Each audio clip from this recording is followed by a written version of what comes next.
Tai fia toko Okatopa ki he api mo e loto whare o Fakalotolahi he pongpongini. Pea tuku pe ko os whakaongoat he kau whewhine tau wholofola he pongpong koe ni. Koe le son he ahoni ko whaam ke u whaia ek wahe he tohi a lea whakatata wahe hono ni ma. Pea kimu I ke whaia e wahe ko whaam pe ke whai halotu ke whaamiri o loto iti, ko ngā koe I California, ko ngā koe more hono ki foha I aho ane awhi. Pea whakatapu ia ipe mo I tau ngā we he pongpongini. Tau loto. Tamai anga lelei mo whai manawa o whalahi ai a Fiona. Ma unu mai kia te koe I he pongpong koe ni pia mo e loto honga ia mo oni. Honga ia I ho ofa, honga ia I ho tauhi, honga ia I ho wholofola, honga ia I a sisu kalaisi. Honga ia I he mālohi ho lau maari e mā oni. Honga ia I he mau ai mānawa mo ui. Pea kulahe ngahi mea o tua ke mau whakamalo ia mo honga ia I he pongpong koe ni. Mau whakawheta ia tuai kia te koe mau wausia e pongpongini. Koe keresi ma taatape ai a Fiona. Ka mau toi alat kia te koe he pongpong koe ni o tua. Koe ngā koe whaamiri o ku hoko ai ai. Ai ui ma o lunga ai a Fiona pe koe mole ai ki foha koe ni me he. Loto whare poe foha o whaanga me loto whare o loto iti e o tua I California. Tamai ok mau hapai ke a Fiona ai family. Ai tamai pe mo whae, whanau. Mo ke ngahi kupu FE'AUAKI kotoa pe e o tua ke he tamai o eiki koe ni. Tamai ok mau lot ki e a Fiona ke kukuma uia I whatawhata o a Fiona. He neongo pe hoko mai e o tua ai mate ka aku ikai ke siwai e mau amanaki. Pe aku ikai ke osiai e o tua a e mau whalala mea te koe. Whamaloat kia te koe he pongpong koe ni e o tua mau lotu kia te koe. Ho whakawhi e maali e. Mo ho whakanonga. Pea ki whakapulu ai whamiri e o tua whakainasi aki nao tolu. Pe whakatopono aki nao tolu e o tua. Ai nonga whakaotua. Sisu kalaisi. Koe mea kotoa ia moi koloa ai whamiri he pongpongini. Alo ofai o tua ki he loto o ku lavea. Pea moi mamahi o ku hoko e o tua. Koe taim kotoa pe o tua ku more ai hatahi e whamiri. O kuongo e o tua ai mawai. Ta ue fitu e o tua ai whaitotono ai a Fiona hono tauhi ai tamai o eiki. Ka I aho ne o tua, I aho ane a whi, kune tatau atu ia me he mo uini. Kai ke mautoa nofo e o tua ke whakawhehu ia. Ka koe ukulotu he pongpong koe ni e tamai. Ho whakamalu. Pea mo ho whakamau luta hona o loto. Ke hoko e o tua ai mate e tamai, ko ha mea ia ke tangaki ai ho mau mata ke a Fiona. Pea mau nofo whakamato ato ia te koe. Pea mo ui ai o tua e mau amanaki. Pea mau hauma lohi ai ke he talone alo o whai a Fiona. Tāpuaki, pea ke tāpuaki mo whakamonu ia. He aho o e mamahi, pea mo e aho o e whaingataa. Hoko ai a Fiona e o tua koe whakanonga. Pea ke hoko ai a Fiona e o tua koe whakamalu ke te kina o tonu. Alo ofa ke kau whanongo he pongpong koe ni I he mau lesoni, whakatatau ke he lesoni e Fakalotolahi. Tuko o tua ho wholofola ke mau talanoa ki ai. Ka kui ai ngahi mea o tua whaingo fua e talanoa ki ai. Pea kui ai ngahi mea ho wholofola e o tua hanghange he taimilahi o mau teke e ki he tawhaaki. Nā ngari o kuongo whai whakamau. Pea ngari o kuongo fuongo mālohi ki e mau whanongo mo e mau whakakaukau. Ka mau ile o tua mau hao ke wholofola e a Fiona. O whie mau e tamai, mau lawa e wholofola, pe ke mau talanoa ke ngahi mea ko ia. Ko ngahi mea o tua ke whai ai ho mau wako, o mau whakalekesi, Fakalotolahi. Toko ni ki mau tole o tua ke mau to'o ai lelei, mau to'o ai le soni FAKATOKANGA, Pea ke mauri aki o tua ngahi mea ku ke whaamu, ke te ke mautolu ke mauri aki. Whai hari ukawa i he apini mo loto whaleni. Whai hari riu mo whakawhetong mo ui. Whai hatokoni mo haako naki o tua. Pea tu ho folfola e tamai ke tō e o tua ke kere hono whaa. Pea ke hanga e o tua whakafua ai ngahi ulunganga whaka o tua mo ui whaka i tāniti. Pea ke whakapaulu ki lalo e o tua, pea ke holoki ki lalo. Hangahi ulunganga e o tua koe ke tuha mo tau pea mo puri anga e awhiona. Tā pe kina e mau wheohi o tua he pongpong koe ni. Toko ni iho kaunanga he koe vale, mo tae iloa, mo tae poto. Whaka māmau e o tua he pongpong koe ni. Mea ngāwe ake mo ui he pongpongine o tua. Ke lang ia ai awhiona. Tuku ke lang ia he wholofola, lang ia he kau whanongo, lang ia o tua ho se vaniti. Ha mea pe ok mau whai ko ho palomesi, pe ok mau lea, pe ok mau ngāwe. Mea kotoa pe ok mau whai e tamai. Ki whakahongongo lelea e awhiona. O mau kore ai ngahi tāpua kini. Ia kalai sisu ko alo kako ia ha mau whai whakamo ui. Amen. Amen. Whawhetai ke eki whamire pongpongin. Koe wholofola e pongpong koe ni te tau wakai ke he tohi lea whakatātā. Vai hono ni mā. Pea i he wakai ke he wahe koe ni. O ko ilo koe wahe koe ni hange o ku wongo mālohi. I he pongpongini. Pea mo hono whakakaveinga. Ka koe taimi kou tau waka e wholofola koe ke whemau ke tau toi kālo. Pea koe ke toi whemau ia ke tau hiki whakalaka. Pea koe ke whemau ia ke tau fili. Koe uhinga he os hiki pe he wholofola ai mea ke tau tala noa ki ai. Pea neongo o kuongo mālohi ai whekau e pongpong koe ni. Pau pe ke tau have a conversation. Me mea tala noa ke wholofola o tua. Ko tau tolu o tau ofa e wholofola o tua. O tau fia ke tau whanongo. Ke ngahi mea kulea mai ake wholofola ke tau ngahi mo ui whakafo i tui. Pe whakaluku fua, pe whakakulupu. Tawa o mai en ke wahe hono ni ma. Pea koe kaveinga koe wahe hono ni ma e tohi alea whakatātā. Koe tohi koe ni koe tohi e Solomone. Pea tau os ilo ko toa pe ko Solomone. Ko ia e na ane tohi ai hiva a Solomone. Koe tohi koe ai lea whakatātā. Aia koe tohi koe lea whakatātā o kuia e ngahi principolo ai ki he mo ui. O kuia e ngahi akonaki Solomone. Koe uhinga he koe tui poto taha ia. Tala mai wholofolana kai ke te aha tui i mua ia Solomone. Pe i mui ia Solomone e toi maholu hake a hono poto i he poto o Solomone. Pea koe uhinga e fo i lea koe Solomone. Koe o uhinga e lea koe Solomone o kuia koe melino. Pe koe ofaanga o tua. Koe melino pe koe shalom. Aia koe ua sami welawa he taha wā veso hono wani mamo veso hono wā ono. Tala mai he wholofola hono whanau i mai ko Solomone. Pea na e tala mai na e uia ko Solomone. Aia ko hono uhinga. Koe otua God love him. Koe otua o kune ofa ki ai. Pea koe uhinga ko ene ofa koe ki ai. Whakatatau mo le ko oti ko awa sami welawa he hono taha wā veso no wani mamo veso no wā ono. Ne hanga he otua whekau e palofita ko nā tani, ke alu, o toi oange hingoa e taha o Solomone, na e uia ko Setitia pe ko Jedediah. Hingoia e taha o Solomone ko Jedediah, aia ko hono uhinga o Jedediah, the Lord loved him.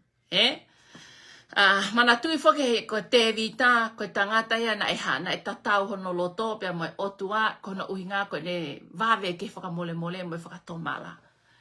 Solomone tala mai ko e whohaini na e whiri he otua. Pea oku i he vesono wao no o tohe a ne humi wa he taha tolu vesono wao no, tala mai wholofola. Koe uhinga nai ofa o tua kia Solomone.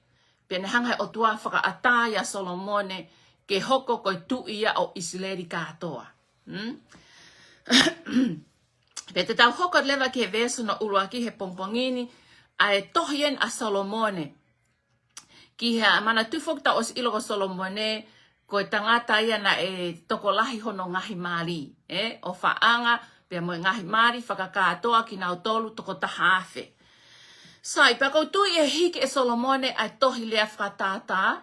Koe uhinga he e ku moe tohi koe ai tangata malanga. Koe uhinga he ko Solomone na e a uia ki he... Koe ene experience koe ki he mo ui ka pau te ke lau e tohi koe a tangata malanga. Na e a ua Solomone o ne ilo ai mea kotoa pe i he mo ui. Ai whakapuripuri oi mo ui, moe muna oi mo ui. Moe tāpuaki oi mo ui, especially ki hene hiki koe ai au sia koe a ana, na aku ahi e waine, na aku ahi e maritokolahi, na aku ahi me ako tope os ahi. So, hangalewa Solomone o hike tohi koe ni. Te tau sio ki ako naki, ak tau aman ke vahe hono nima. E hoku foha, Koe tuu koe foi lea e hoku foha, koe hangen hatala noa hatamai ki he ene whanau. Pe koe ne lea eni a Solomon, koe akonaken a Solomone ki hono whanga foha. Pe he e hoku foha. Pe koe konga uruaki pe he e Solomone, tokanga ki he eku poto. Ai ko pe he e Solomone, ke foi lea koe eku. Tokanga ki he eku poto, pea ke whakaongo ho te ringa ki he eku ilo. Aia koe whemau koe tala teo koe mai whakatokanga, ko a Solomone koe ki hono foha. O ko whemau au ke tokanga, koe tala noa lewe poto ko ia ki he poto whakaotua. Ai tala noa ke poto whakaotua, tala noa Solomone ki he enea usia. And how he apply ai poto whakaotua, ke mea koe na e fōwai. Ua, koe lea ia uraki tokanga ki he eku poto, pe ak tala mai lewa he konga honoa, pe ke whakaongo ho te ringa ki he eku ilo. Aia koe challenge, moe pole ia ne Solomone hono foha, i he tawhaaki koe ni, aia koe foi lea lend your ears, pe koe tuku mai ho te ringa ke whanongo. Aia fie mau e Solomone a ene attention, you know, I want you ke focus. Tokanga mai ke mea ko tala noai. Ua, o mai ho te ringa whakaongo ke mea ko tala atu ke te koe. Ves hono wa, tala mai a. Koe uhi ke toka ngai ai whakapoto-poto. Aia koe whakapoto-poto koe ni o tala noai ke foilea koe discretion. O ke hea me raki poto whakaotua. Ua, tala mai ke toka ngai ai ilo. Ai understanding, tokanga ai understanding pe koe mahino, fie mao ke tokanga ki ai. Tolu tala mai lewa, o fie mao ia ke puke mau, pe ke tokanga ke whakapoto-poto. Aia ka unga koe whakapoto-poto, koe discretion e fo ilea ko ia. O tala noa ia ke mao ke be wise, Ka unga ke lava o whai ai whiri ko ku ke whai o ku ke whai ia i he whiri whakapoto-poto. Pea tala mai lewa ia, pea mauho lo ngutu ai ilo, knowledge. Sai, o tau sio lewa ke foundation koe o vahe, ka koe ngahi vahe koe ki mua, ka mata vahe uluaki, vahe ua, vahe tolu ai wha, o tau sio ai pe ke ako naki koe a Solomone e ukfoha. Tokanga ke ngahi ako naki, pea o na ke riaki, ai ngahi tokanga ke ngahi tutu uni pe awana ke riake ngahi ako naki ho fa it's like a repetition vahe uluaki ha oi pe mahal patuka okay vahe hongo fulu so i vahe ko ni ni tala mai e me ala lahi tokanga ke poto fra otua fra ongo hoteringa ki he ilo pe ko mahino tokanga ki he instruction pe ko ki he ke be wise pe ualeva tala mai lewa pea koe taimi ko ke maua e poto whakapoto-poto, ko ho o lea koe hao koe kitua, o kuke lea mai aki ai ilo. O kuke lea mai aki ai mea kuke a usia, kuke lea mai aki mea kuke apply, o kuke lea mai aki mea o ku mahino kia te koe. Ai koe whakaton koe ako nakia, mo whakalotolahi koe, a Solomone koe ki he foha. Ua.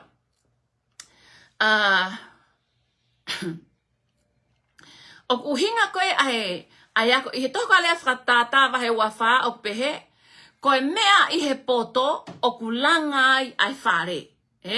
Pea o ku whakatuu mauia i he whaa whakakaukau. Pea koe mea i he whaa ilo, e whakapito ai ngahi potu whare aki ai ngahi koloa mahu inga molelei. Pea tala mai o ku mālohi ai tangata o ku poto, iyo o ku whakatupu e he tangata whaa ilo a hono mālohi. Aia tala mai i he ves hono wawha, ai mahu inga koe ke tau mau ai poto whakaotua, mahino ke te tau tole wholofola ai otua, knowledge mo ilo, mo understanding, ko hono uhinga, he okune hanga whakamau mea e tau ngahi moui. Okune hanga whakakoloa, tala mai koe koloa ko o mai koe e he poto whakaotua, tala mai okune langa ai whare. Okune hanga o build, pea okiai ai growth. We talk about ho family, o koe ke benefiti, not only benefiti koe, ka ku benefiti your whole family. At the same time, tala mai he wholofola, pe aku iai ai koloa mahu inga.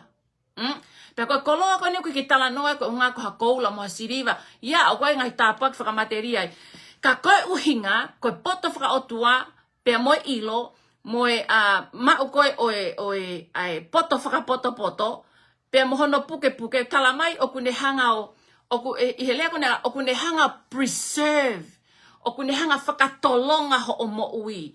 I he ves lewa hono tolu, i he ves hono wawha ai a kune tala mai, uraki o kune langa ho whare, whakalaka, kune develop, pe kune hanga o ngahi ho nofo whamiri, ke whaka au ki mua. Pea tala mai lewa ka te tau tolu, pea o ku whakatuu mauia i he whakakaukau, uraki, kulanga, ua, whare mālohi, o tuu mau, hange koe lau koe ia koe kulanga koe he whunga maka, he kai lava ke holoki. Koe ia kulanga koe he one, whakataipe ia, i he langa, i kai langa he wholofola e o tua ko pau ke holo ia. Pea i he talamai rewa ki a te tau toli he vesto no wawha, une pehe ai, koe mea i he wha ilo, o whakapito ai ngahi whale, aki ngahi koloa mahu inga, pea oku mālohi, There is a strength. Ai tangata ko ia kune mau ai poto whakaotua. Sai, tawa mai koe ke ves hono tolu, aia koe whale i e. Koe konga uluaki e, koe whale i a Solomone ki hono foha. Wai e uhinga a ene whale i.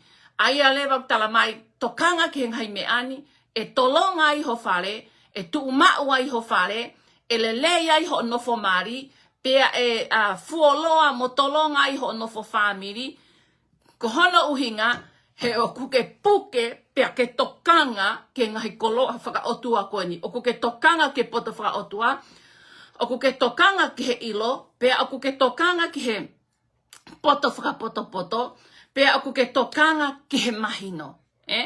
Aia ko tau tokanga koe ki ai, pak tala mai rewa ia, aia koe hono uhinga, o koe ke tala noa ia, o koe hono uhinga, ai mahu inga koe ke puke ki he ngahi koloa koe ia.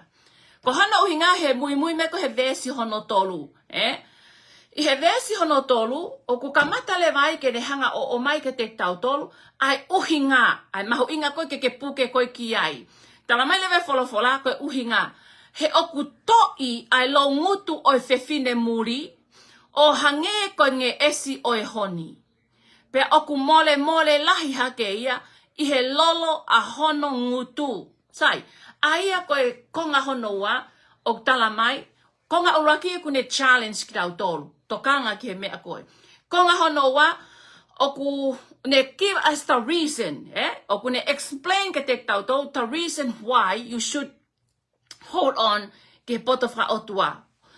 Ko hana uhinga he ku tala mai, koe lo ngutu koe, aika ves honoa, tala mai I he lo ngutu koe poto o aloata ilo. Ko hana uhinga he ku toi ai lo ngutu e taha, tala mai koe fefine, ai koe tala noa koe ni koe fefine muri. So, aia koe foi tala noa koe ni, o tala noa ia he nofo mari. Ko hunga koe lea ko ngawe aki, koe foi lea koe o pehe, for the lips of a adultery. Fefine, tala mai koe fefine koe ni, ko hona lo ngutu, oku tala mai koe lo ngutu fefine koe ni, oku toi. Pea oku toi mai ai hone oku melie. So, ai aleva ke tau sio, oku ne tala mai ka te tau tolu, koe uhinga koe foi lea koe pe koe ihelea e taha koe strange woman. Ka pau leva oku ikai koho mali, oku ui leva ia koe strange woman. Pe koha taha oku whenga ke nofo mali I tua, I he palomesi koe, ai koe tala noa ku ke osi nofo he mali ko kovinani te. Koe taimi ko ku ke te hopo toi ki tua o toi create ha relationship I tua, pia ke kosi ai unfaithfulness pia moe adultery I tala mai ko hana uhinga mahu inga he tala mai oku iai ai fefine, there is ta tau pe fefine pe tangata. Oku iai ai toko taha I tua he tala mai ko hono longutu, oku mole ia, oku tala mai oku ko ene ai koe unga koe whaidea koe toi. Ai aku hau mehe ngutu e fefine ko ia. Ai ngahi lea melie. Sweet ai tau lava ko whakarea whaidea pehe koe sweet talk. Ai koe fefine koe ni, oku hau ia ke ne hanga o talatu kia te koe. Ai koe lea koe ngawe aki koe fefine koe pe koe strange woman. Pe koe fefine koe o ikai koe koho mari. Pe koe fefine koe o takatakai koe holo, whakasio holo ha ane kene mau I hakovinani te.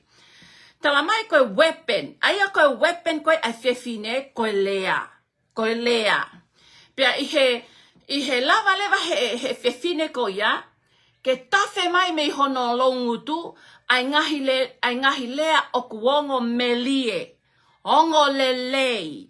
O kuongo kakita kuongo whakalata pe o kuongo o kune whakalato o satisfy, Aia koe ngahi lea, o kulava he fefine o ngawe akien, ko hono uhinga, it is not for your benefit, It is for her advantage, Aia kone ngawe aki ai lea, ai ngahi lea lelei, mo ngahi lea o kuke o ngo I kia te koe, a tau pehe koe flattery, O kuhange ko ataha kune hiki koe, pe kune talatu kia te koe, Mani ko ke fu tala vou, toko taha whaka koe, tofa pe aku ne lava ke ne ngawe ake ngahi lea masiko tala vou hange koe huelo e la au tau whapehe koe lau pe koe hafua.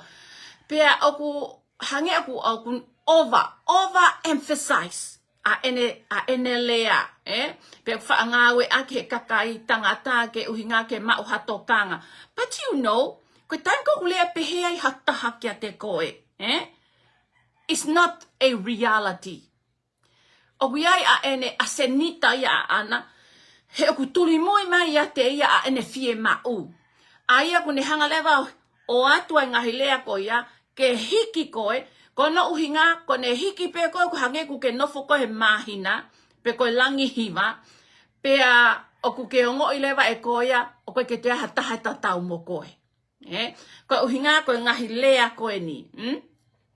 Koe ngahi lea koe ni, pea o koe te kai lewa te ke nofo koe I he reality of who you are. Ka mea hange ene hiki a koe ke hange koe ha princesi ko mamani, ke hange ko le titaiana. Pe ko te hange ko ha tama 85a. O ku nofo koe I olunga au pito, pe te hange ko pirinisi o mamani kotoa. Sai, tala mai lewe wholofola, ai o tau pehe koe sweet talk. Koe toko taha koe ni it's just she's gonna download on you some flattery words. Kene ai koe toho aki I koe FE'AUAKI. Ua, tala mai o to I mei hono ngutu ai lea koe ni. Ua, tala mai, pea oku mole lahi hake ia I he lolo a hono ngutu. Sai, tau ilo koe tau mua koe lolo.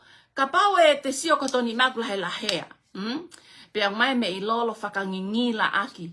Pea hangerewa ku ata lelei mai lewa ai kiri ko ia. Kono uhinga aiki me I lolo ki ai o tuku ene lahe lahea. Kai ata lelei mai aiki kawa e pe koe nima ko ia.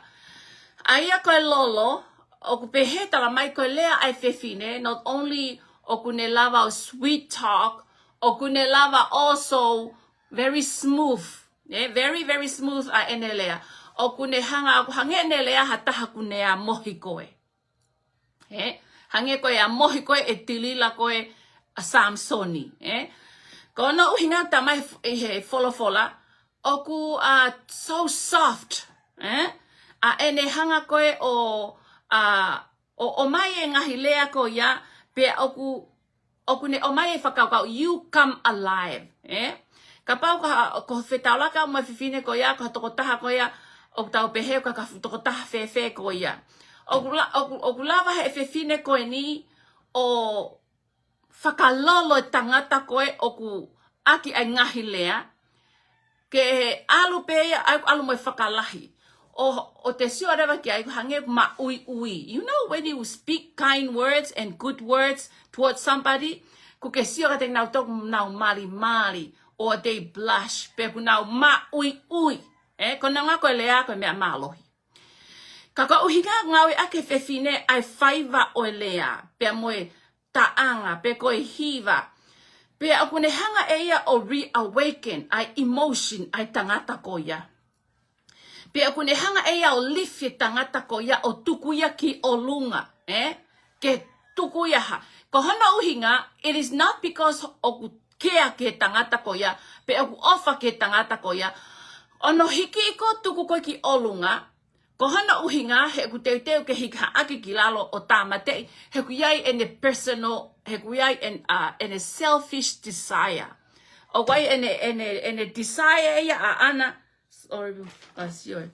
ke accomplish, Aya mahina ka tek tau tolu. Sweet talk, talamai e Solomone, beware of those people who sweet talk you and those people who smooth talk you.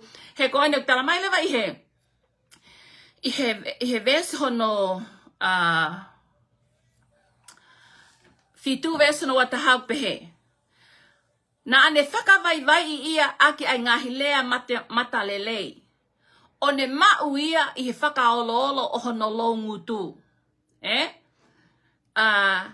Vesa no wataha tamai. Koe ngahi lea a hono ngutu, sorry. O ku mole lahi hake i he pota aia koe hone. Ka na i hono loto ai tau. Pea na e molu lahi ene ngahi lea i he lolo. Ka koe mooni koe ngahi hele tā kua unuhi. Ai o tala mai whalafolaka te tau tolu, koe ngahi lea lelei kotoa ko ia. O whakatata ia, she's going to war. And when she's going to war with you, she's using kind word, nice word for her personal achievement. So she is going to war. Kono uhinga heku, she is preparing herself, kono uhinga, kene ave ko katuunga, ka tala mai whalafolaka te tau tolu, pea ko uhinga ko enelea, o hangea koe unuhi o hereta. Aya koe, koe unuhi koe hereta, koe teu ke whakapongi.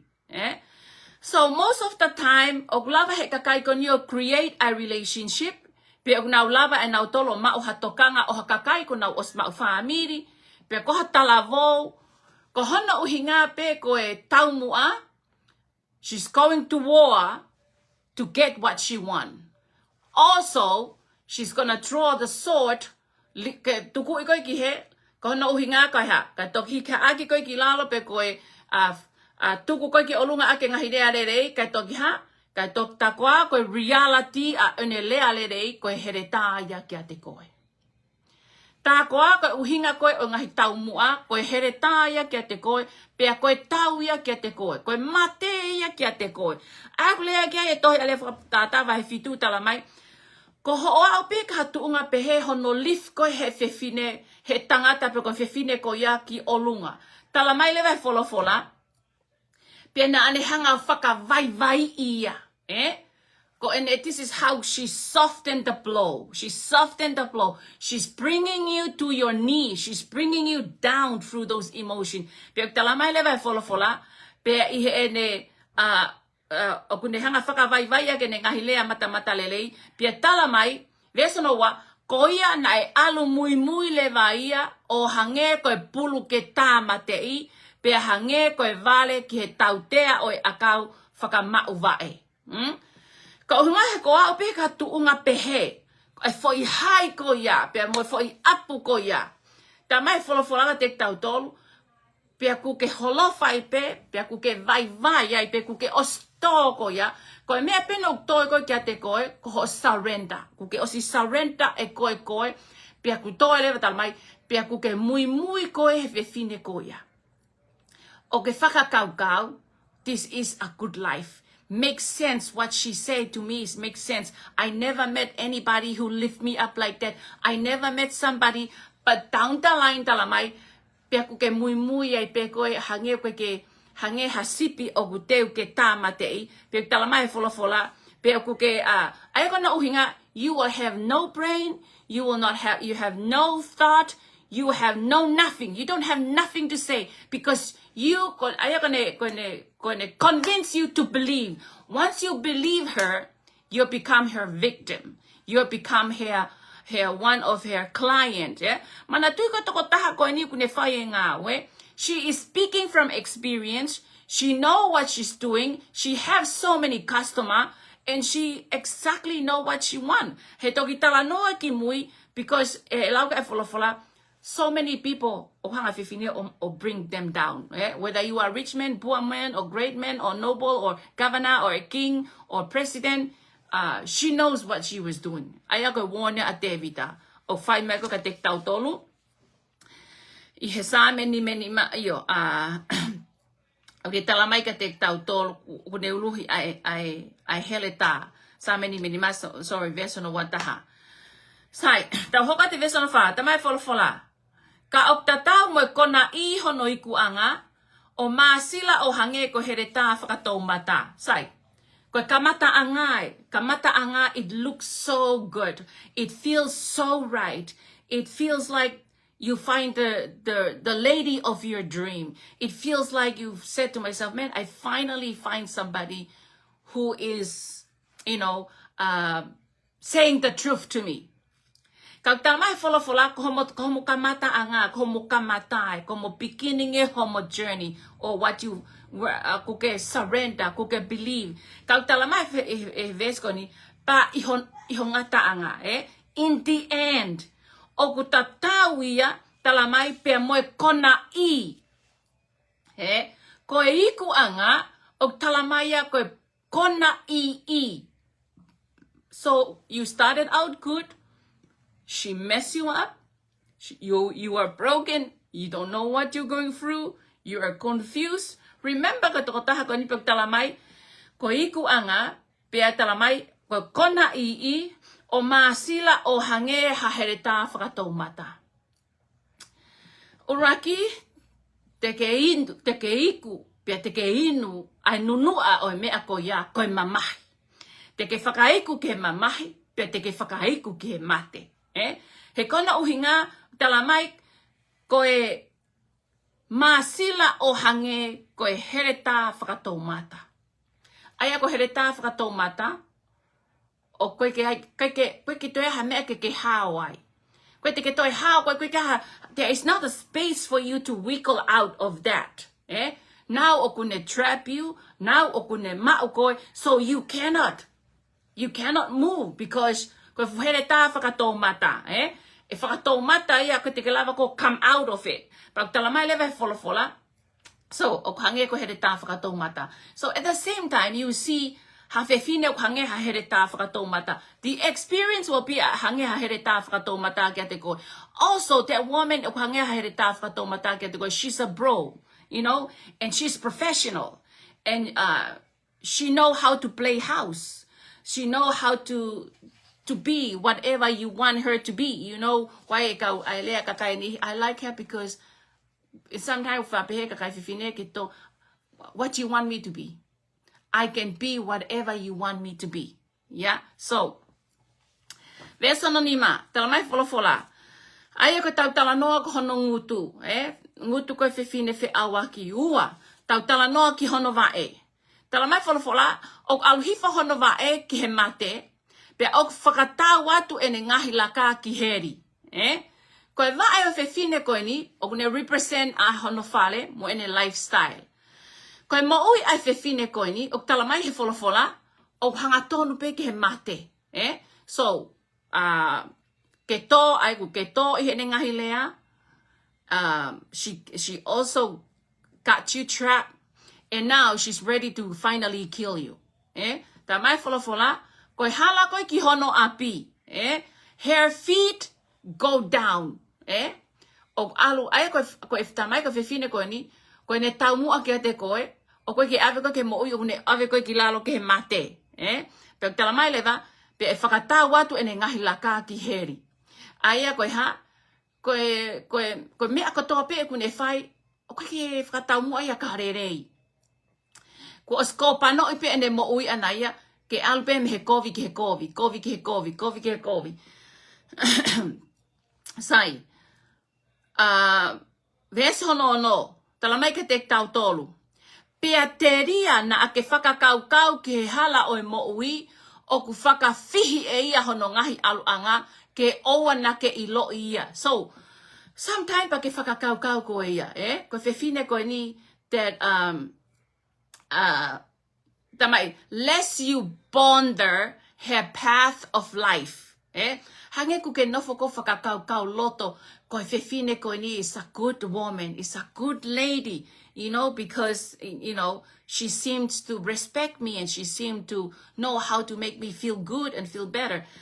Talamai lewa ke tehi tau tolu.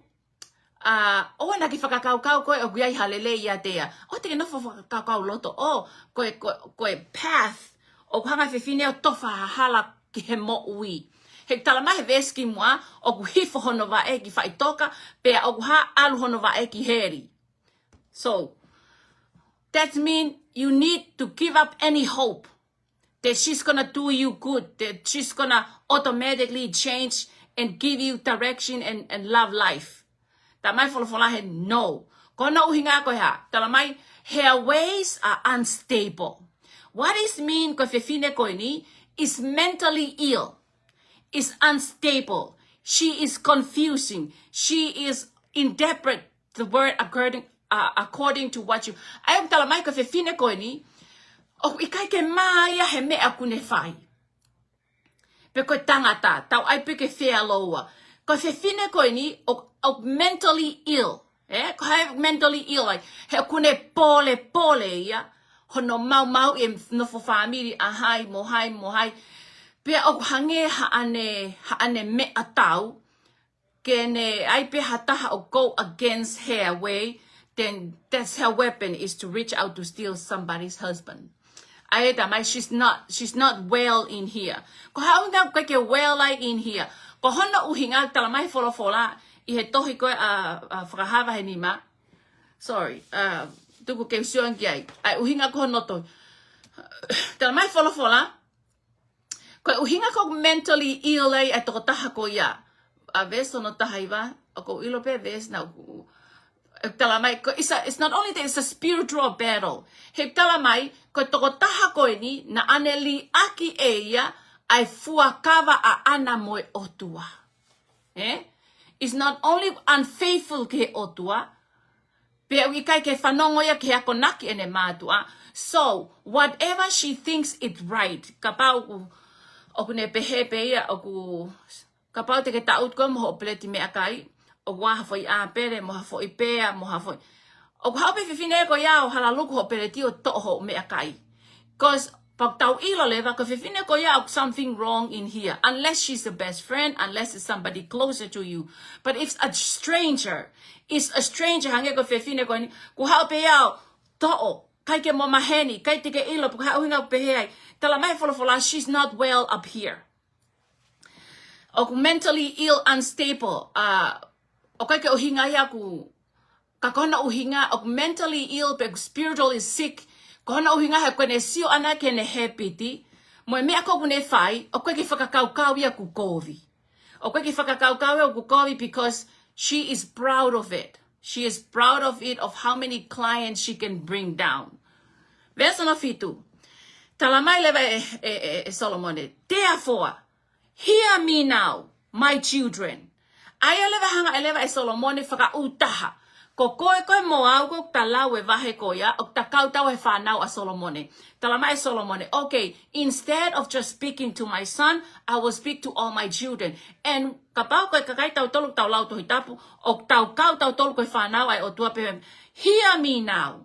Aya koe talamai koe Solomone, now, I need you to hear me now. Not tomorrow, not next year, not the next day. He said now. Because it's so important, it's so vital, it's so much needed. He said, now, son, children, now, please hear me out.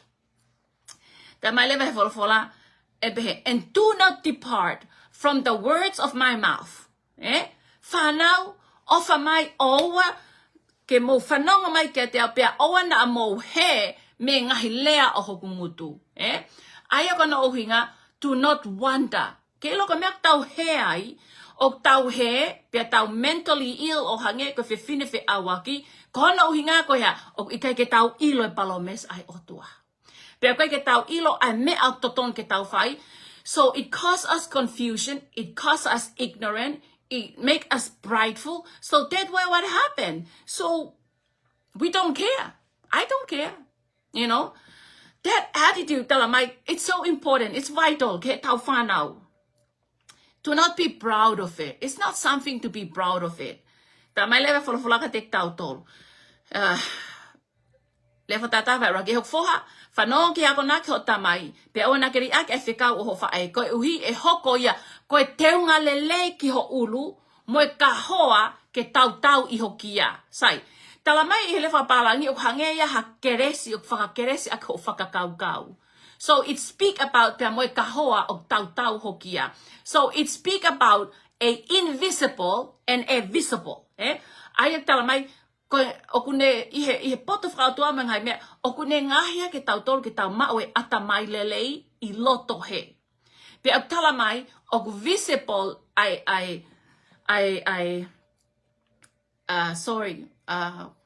Pea kahoa e tau tau I hokia. Pea ku lava e kakai o sio. O ku ke lava ke retain ai poto whakautua ko ia. Pea ku lava ke manifest pe visible ia I decision ko ke whai. Pea ko mea ko ngau ko ke whai. Maho inga mau pia tau mai poto whakautua. Because there are sometimes, even including myself, we thought this is the best one. But it's not the best one. Ayak maho inga leva ka tek tau tolu. Ke tau lau, mo tau lau, ka uinga ke ha, ke tokoni ki tau tolu, whakalekesi ho tau atamai, mo ke hawa e keles mai ofa o tua nofo ia tau mahi mo ui, ka pau e nofo e keles e o tua he tau whakakaukau. Hei kai ke tau whakakaukau kovi ki ha mario ata. Ka pau koe whanau tau tola e o tua, hei kai te tau whakakaukau kovi ki ha mario ata.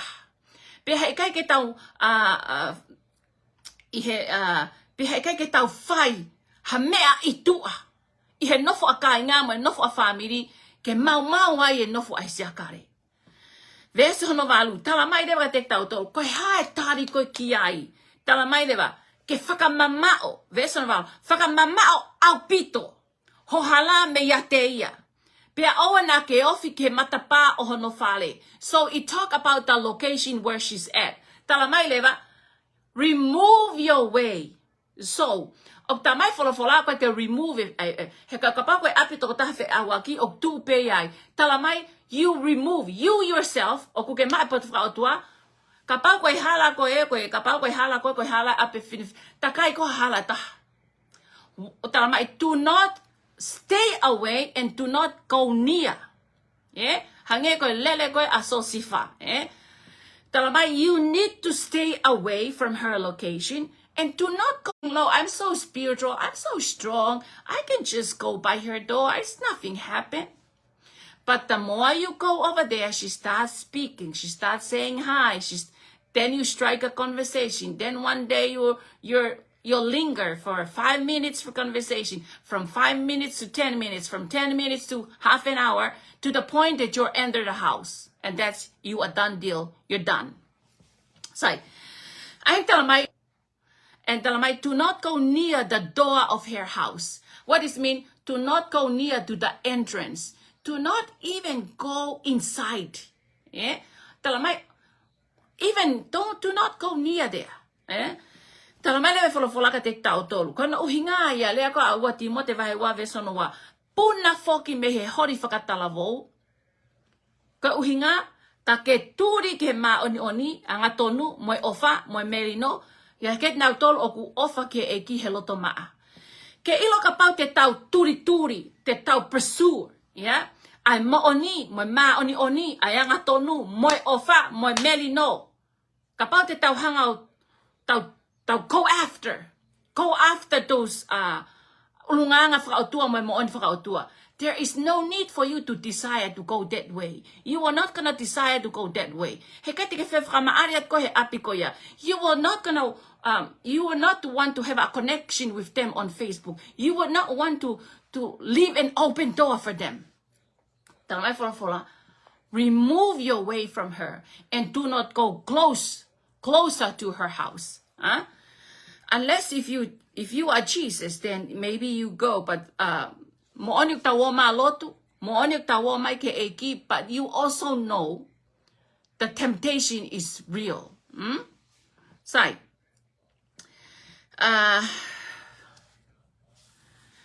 Ko whaamu lewa I he wahe hono fitu, o kune o mai lewa aki example.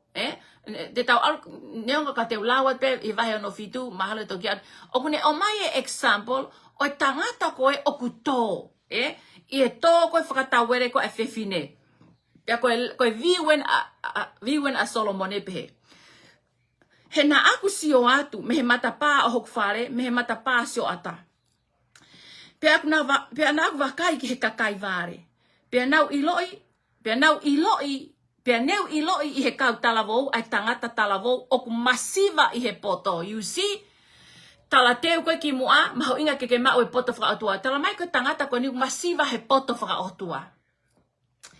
Pea tala mai lewa te tau tolu, pea nei alua tuia I he hala, o ofi ki hono api. So tala mai he vesko ia, o wana ke alu ofi. Tala mai koe ki talavou koe ni, kai ke ne mau e poto whakautua, ta piri atu pe he matawhare o FE'AUAKI, FE'AUAKI. Tala mai, Pia neu iloi I talavou o masiva. Pia nai alu atu e hala o ofi ki hono api. O ne alu ke hala hono whare. I he fiafi po uri.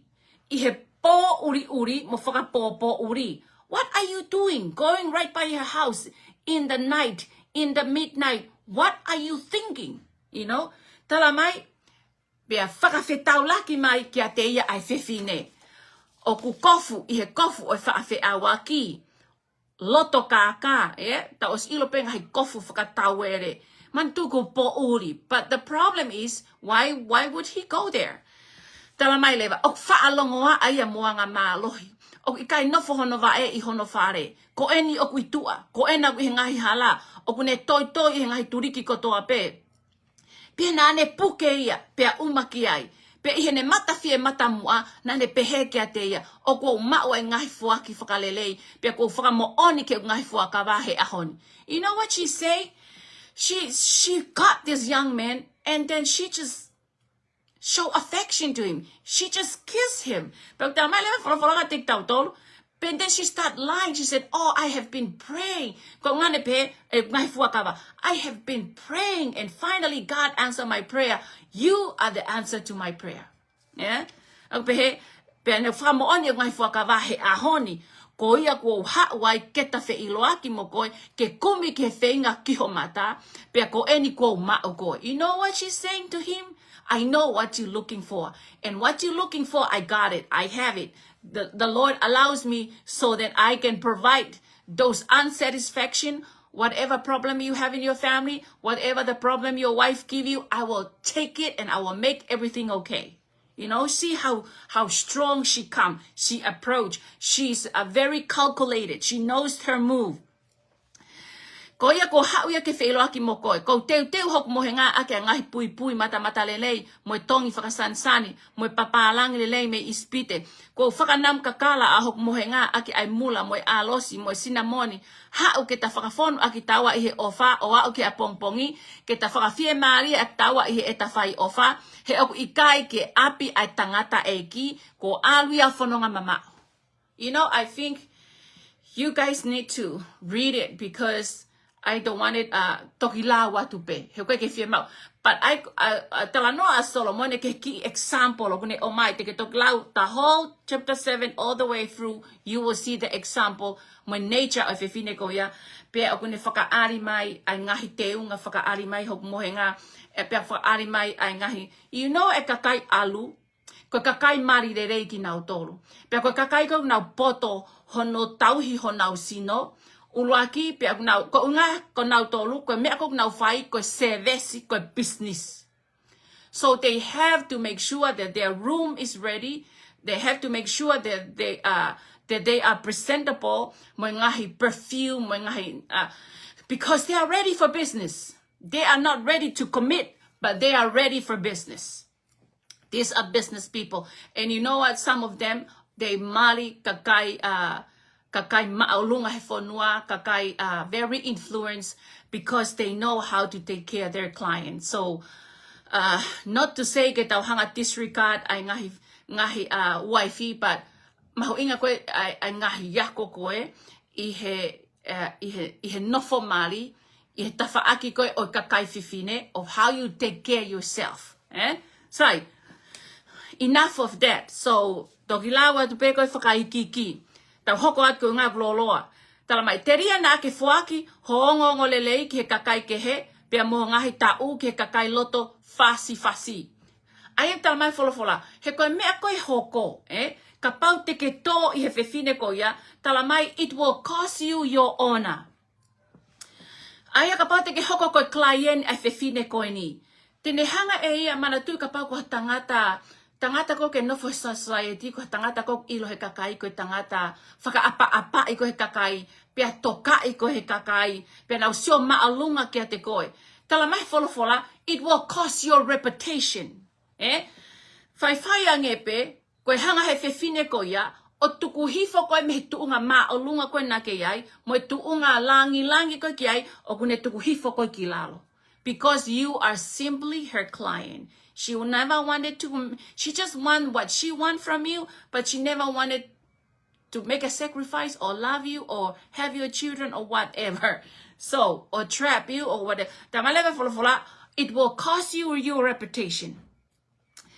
Tala mai pia moho ngahi tau ke kakai loto fasi. E aluhake lewa kakai ako o loto ko so pia moho ngahi tau. And the years pia koe tau ko ho ngahi ngāwe lelei, tala mai ia, ko hoko ia ke kakai, koe loto, koe loi ata. So somehow ta mai folofola, it will bring you down, hoki langi moho nge ia ko ia. But also, e hange ia hafo i huakawa, ma hafo i tala noa loi. So you will become that person that was very respected and highly respected by people. And then one woman, one lady, just bring you down and you surrender everything just because of your flesh. You know?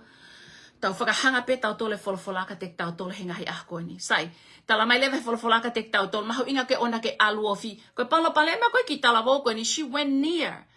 And Solomon said, do not go near her house. No. Sai, veso no ngofulu, tala mai, te lia na pito ai kau muri i ho malohi, pe he whare o muri ho o ngahi ngawe. It will cost you your wealth.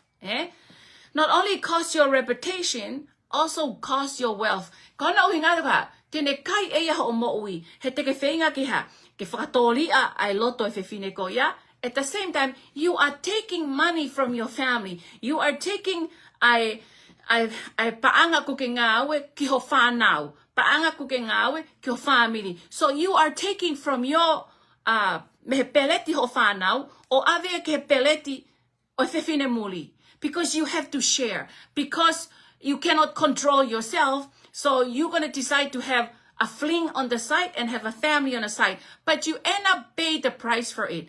You're going to start lying and to one person, and you're going to be start ko ita pehe mari lelekihe, ko ita pehe lelekihe. So you are the one benefit. And then it will cause I rip a relationship ako'y moho whanau.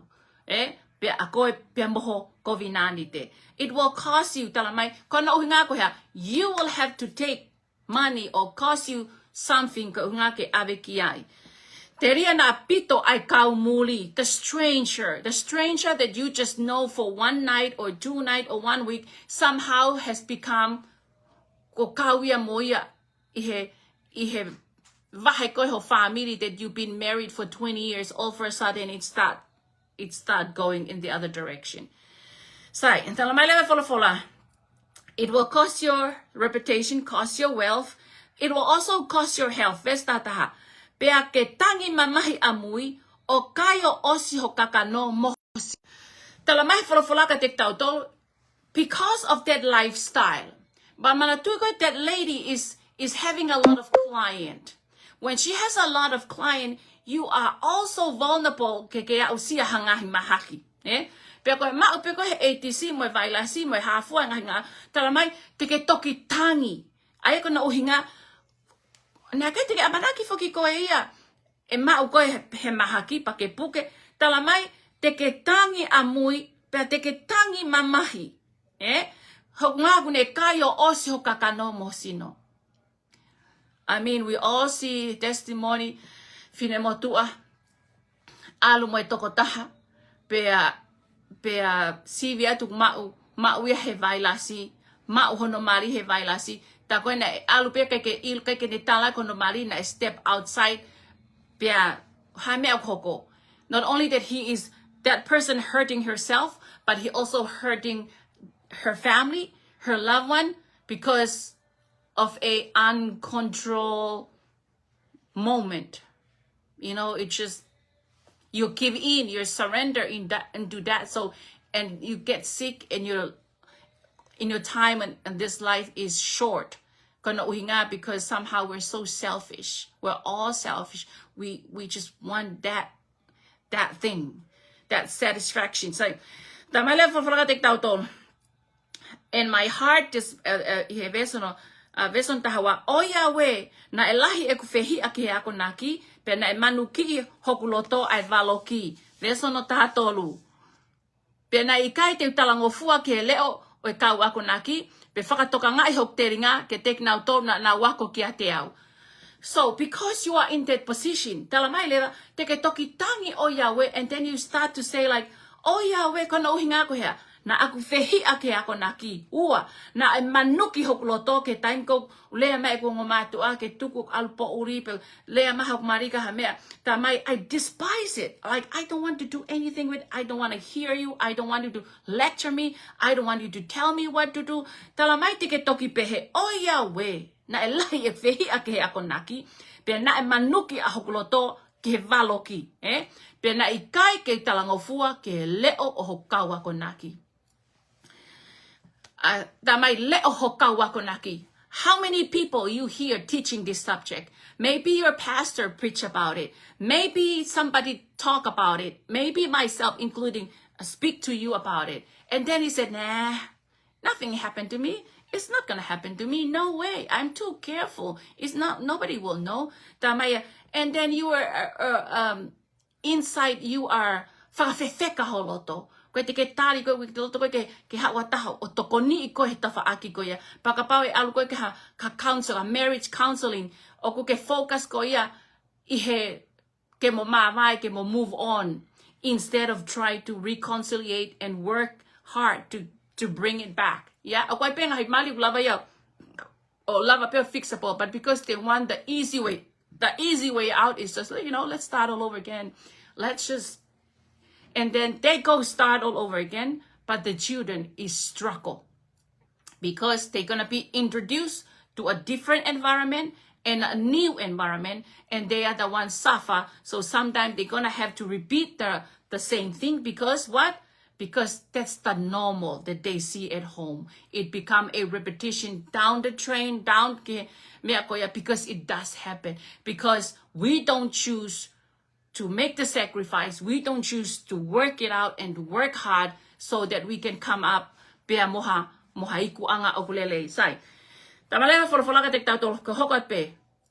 Sai ayak talamai ko uhinga ko me aku ke toai because your vestafa talamai pena aku me kau I he kovi ko toa pe lolotonga o haonga o fakatahaanga. So talamai leva, it's no longer a secret. You cannot keep your affair secretly. It's gonna be public.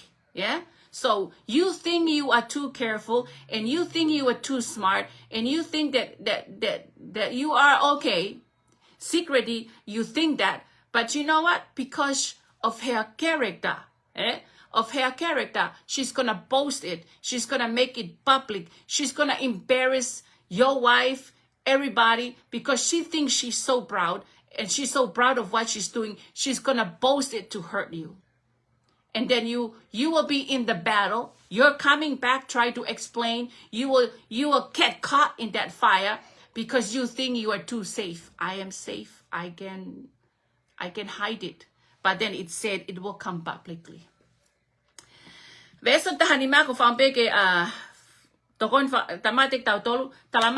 is how you protect you from the adultery may commit or nonofokovi. Talamai inu ai vai me he lepa pe o mo vai tafe me he vai keri pe o. Aia ko lea ko ni okune o mai ke tek tau tau talamai inu ai vai me he lepa o. Talamai ka aia ko feire ko vai pe mo vai tafe.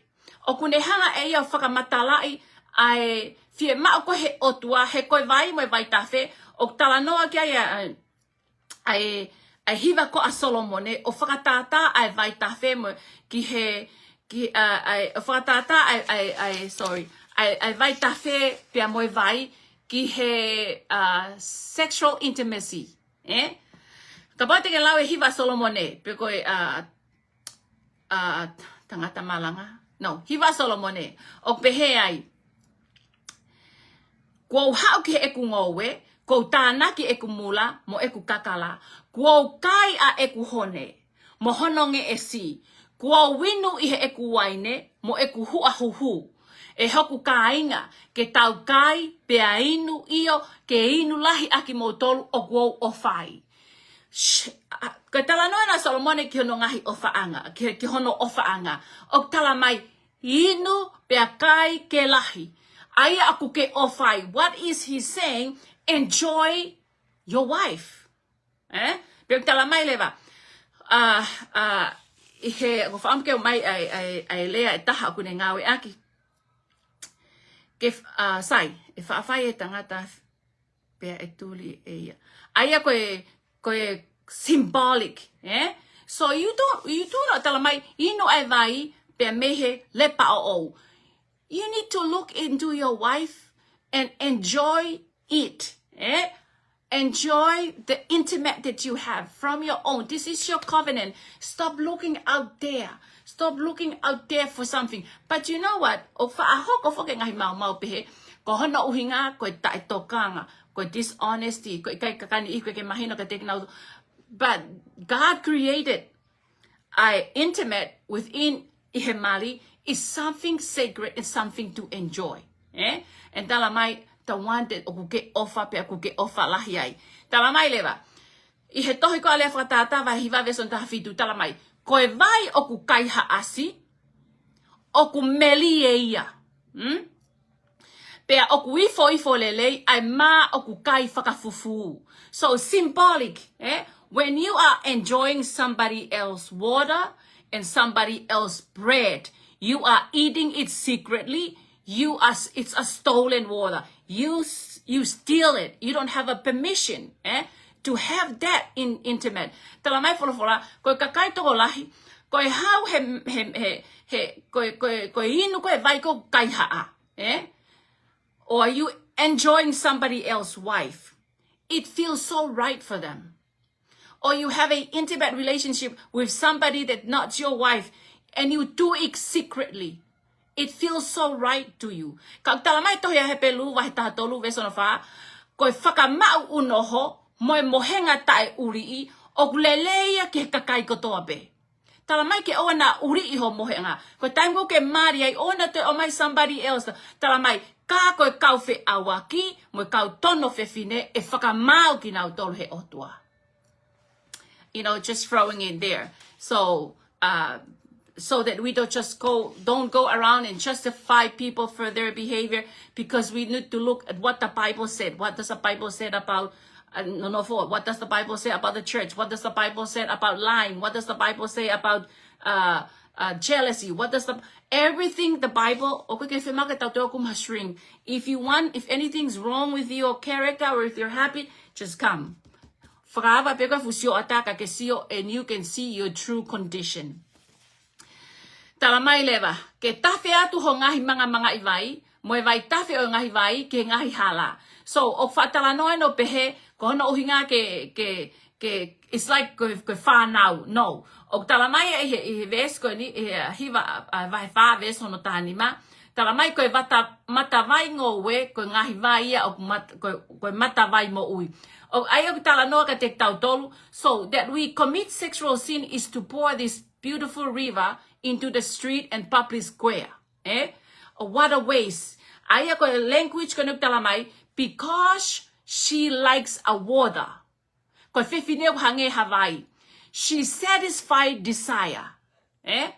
Channels of water in the street would then mean sexual contact with another kagtalamay, because she has everything that God built in a woman. Yeah. Everything in her body that God built a woman with, it is for the satisfaction of desire. You have everything that she needs to give you that satisfaction. Same way, you know?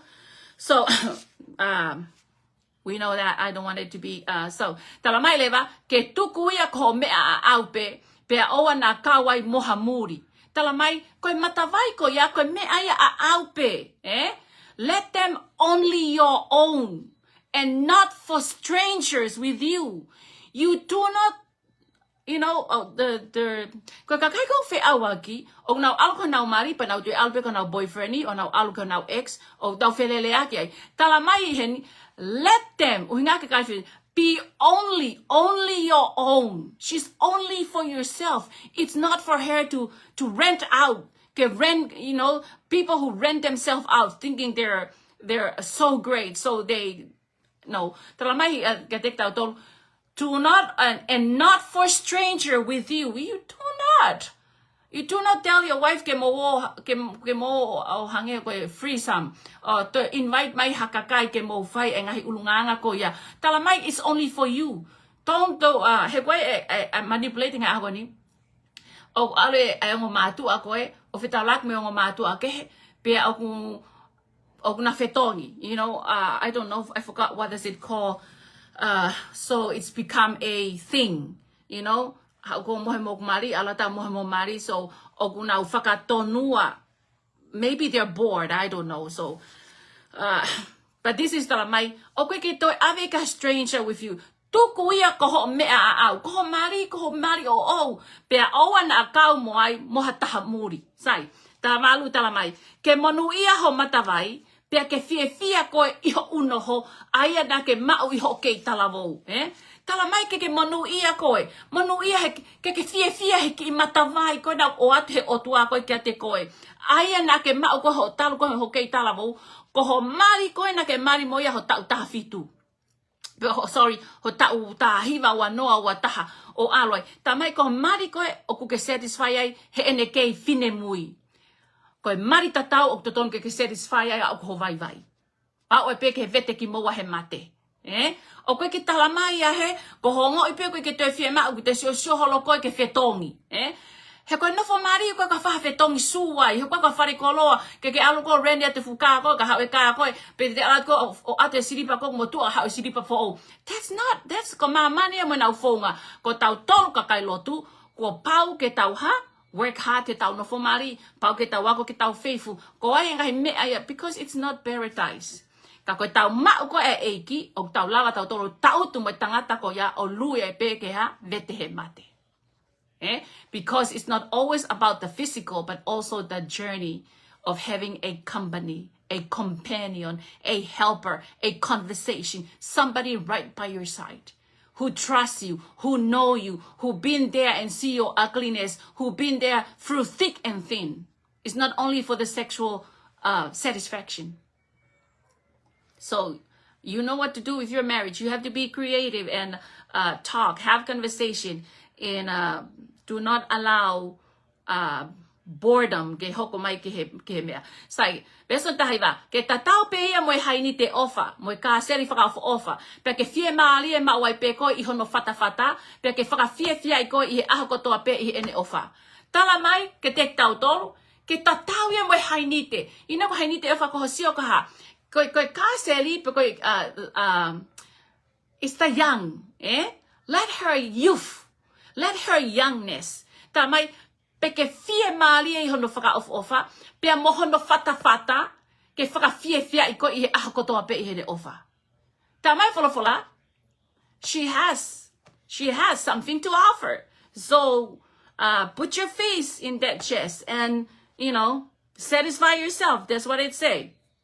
Sai, e hok foha, koe ha ke ka he ai I he fefine muri, pe a wha o fua I he fata o muri. And then he said, why you reject that? Why you don't want what you want? So you want to look over there. Maybe something over there is look better. And then you try, okay, look, bro, I think, bro, I'm gonna, I'm getting bored here, so I'm gonna look around. That's it. Like, but sometimes kapag ke te lavaw, koe hori kovi, ko ako he mari, ko ako mahu inga, so that you will not gonna see this kind of stuff happening. Okay, ako yok totong ke fai ke fine mui me kau talabo to protect them from being at this situation. Ang talamay reba ko ha uhinga ka ke aloi ko ave ho fata ke muri, pa ke aloi ko ke hangaw o puke mai I arm of the seductress, Talamai leva ka te tau tolu. Ko no hinga ko ha, veso no wataha. He oku tokai mananga hi au si hova ngai hala o tangata, pe vakai e ia no ngahi alunga. Ai tamai folofola ka te tau tolu ko veso pehe. Ko e me ani te ke o mai ai afi ki o fata. Ai ko na uhinga, you will have to bear the consequences. You make it happen and then you will enjoy it, but also it's gonna come with consequences. So the whakakau koe he kai ha me e hoko talamai if you bring fire ko o mai koe fefine ko kai ko mariko ko fata pe te o me tangata koe ko mariko fata it will be a consequences mahalo ko tangata tatau tene ha whaka mamahi koe ke whahi o fata ke kia koe ke lo I mata ia mo mamahi ia. So there will be consequences. You will have maybe either he's financially ruin you, or he will break your heart to the point that you cannot leave and you commit suicide. There was always consequences. Veso no wa e mo ua ayanga hala I ngai hia ana pe haisia akia ayafo o yanga hala. Talamai veso no wa taha o vakai o tua ke ngai alunga kakai ko ya. Veso no wa tamai e mo ua ayanga hala I ngai hia ana. Like you will be trapped. If I osi leva talamai leva te tatol e mate ta e akone kina ia. Because that there is no instruction was given to them. And he will die, he will die because the greatness of his folly, lack of instruction. Ayak was omay folfolaka tek tautol ay instruction. So, taulava tautol he pongpong ko ni family. So, we don't have to make excuses that God give us instruction. Here's the instruction. All you got to do is open and read it. And it tells you what to do, and it helps you with your flesh. It helps you how to live your life. It helps you with your marriage. It helps you to protect yourself and protect your marriage, your children, and your family. So we don't have to go around like nobody tells me. But you know what? Because we just live our life and we get married and we move on. But the generation ko kilalo o fie mau ai ako ko o mau inga leva ai ngahi ako ko ni tawa to la ko ngai fa na ngai me ak mahino Ka koe, ako koe ke introduce tau tolu ke nofo mari mo teiti, that is like a no, ia he siasi. O tapu ke tau rea tau tolu he ngahi mea koia. Kai hiriange koia, o ku lea folofolae ki ai. Lea folofolae ki ai. Ave futoi tapu o whakaava, pea tāna ki mai tō tupu, pea lau, pea ai ha ako ke teiti, ako ke how to respect each other's family and, how to take care relationship or futoi whainoina o tua mani koe moana atu o ku whele hono ngahi ako naki pe mohono ako. O whalahat whaamiri ko ilo ko fulo loa pongpong ko ni ka nau whaampe ke whakaose ki waheni ko no uhinga he koe wahe o mai ma aku. O kai ke whaamalanga ko sa epe ke mui i he ako pe i he wholofola pe mo ene pe whakamole atu, whakamole lahi atu.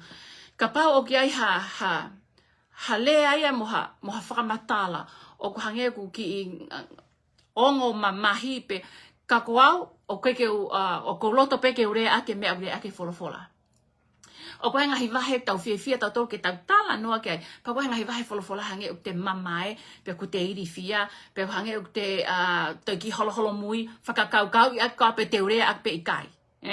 No, koe tau talangofua ke o tua, o tau talangofua pe ke mea kune rea aki. Koe ke te whema uia ke tau nofta tolo whikai, na ahanga e mea pusi i mai au, na ahanga e mea na te ria na atau he o pepe whai hangahi lau mai man, we just open our mouth and we just say what the Bible say. We are not judging them, and speaking the truth is not hateful, and and the truth does not have filter. So speaking the truth me follow o tua is we're just telling people, letting them know this is what this chapter is all about. This is what koe mea tala mai he wholofola koe ke tau whai, pa kou lea aki peia koia. Whakamole at ke te mo tolu ka pau mo whakakaukau o koe ha asenita ma mea.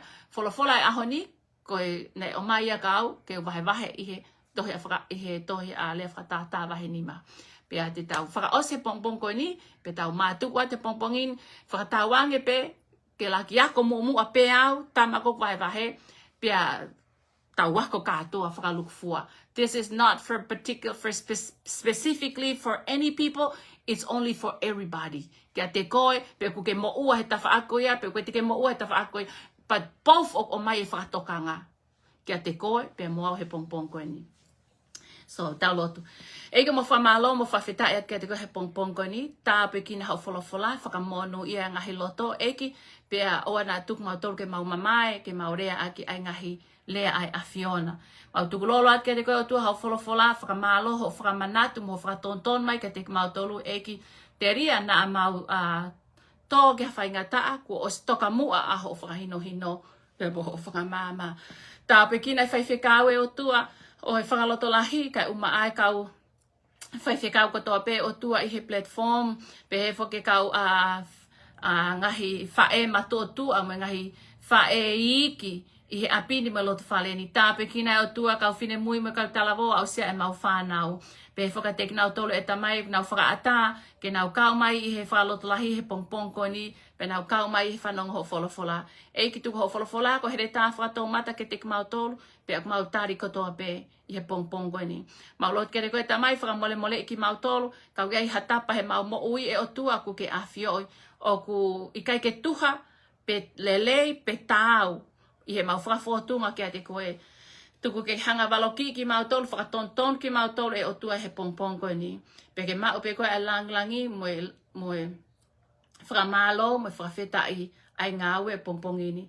Ia kalai sisu ko alo ka koe mau whai whakamo ui. Amen. Amen family, o whalai atu, tā hapukina matola ike pongpongi ni. Malo.